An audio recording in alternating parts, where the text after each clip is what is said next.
असमिया कवि हेमबोरुआ जी की एक जनप्रिय कविता ममता की चिट्ठी, जिसको अनुवाद किया है जैस्मीन हुसैन ने। उस कविता को पाठ करने जा रही हूँ। अगर कहीं कोई गलती हो जाए तो क्षमा कर दीजिएगा। धन्यवाद।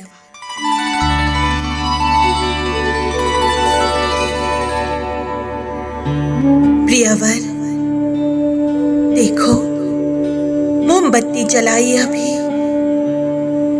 आज बहुत दिनों के बाद तुम्हें चिट्ठी लिखने बैठी हूँ। हवा का झोंका मोमबत्ती को बुझाने की कोशिश में है। रुको, खिड़की बंद कर देती हूँ।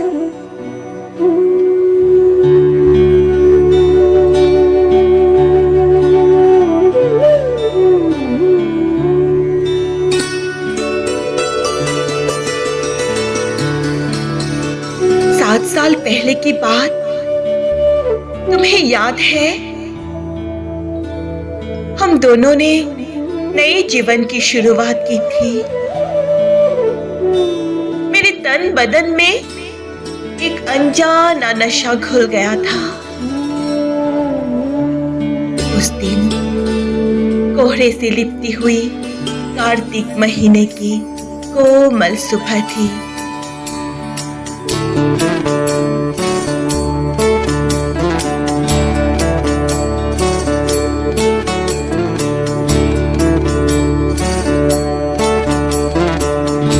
उस दिन मेरी कमर के लाल रेखा की तरफ तुम बिन पलक झपकाए क्यों देख रहे थे? तब मुझे कैसा महसूस हो रहा था पता है? तुम जैसे किसी दूर विदेश से आए हुए स्वप्नातुर आलोक के पुरुष हो, और मैं मानो छड़ी हुई एक शेफाली।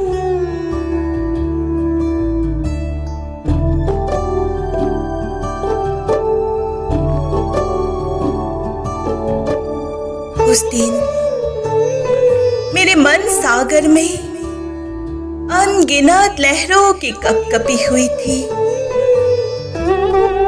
क्या तुम्हें वो सब बातें याद नहीं? बाबा ने चिट्ठी में जो लिखा था, बेटी तो नए घर जाकर हंस बोल के रहना। सारी बातें 7 साल पहले की है। मुझे ये सब पुरानों की कथा जैसी लगती है। जेठ महीने में बाबा का बरसी हो गई। तुम्हारा बाबुल अब बड़ा हो गया है। उसके मुंह के ऊपरी हिस्से में अनार जैसे छोटे छोटे दांत निकल आए हैं। वो मुझे छोड़ता ही नहीं। कभी कभी मुझे बहुत गुस्सा आता है। तुम नहीं हो ना, इसीलिए।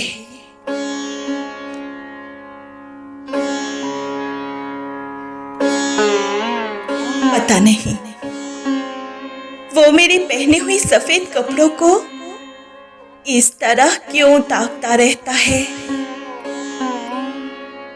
जन्म से ही वो इस सफेद जोड़े से परिचित है, इसलिए ना।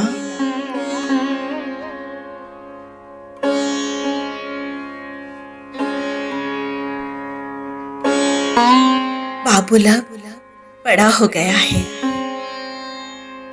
जानते हो, जब वो और थोड़ा बड़ा हो जाएगा, उसे स्कूल में दाखिला करवा दूंगी। जितने भी समय स्कूल में रहेगा, मेरा सीना खाली होके रहेगा जी।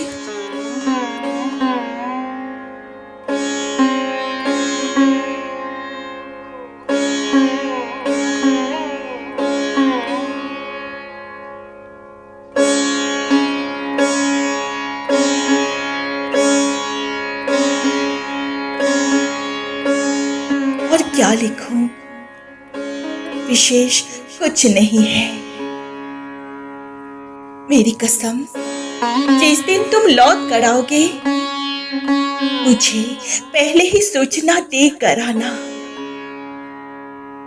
मैं भोग दोई पार कर बुढ़ा लोहित के सीने से तुम्हें पुकारूंगी।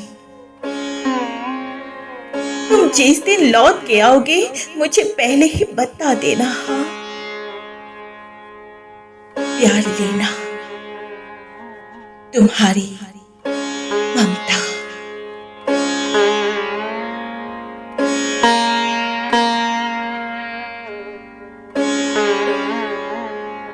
पुनश्च जानते हो, इस बार माघ बिहू की मेजी की आग बहुत लाल होके जली थी। हमारे दादी की काली बकरी ने 2 बच्चे जने हैं, एक गोरा, दूसरा चितकावरा। ममता।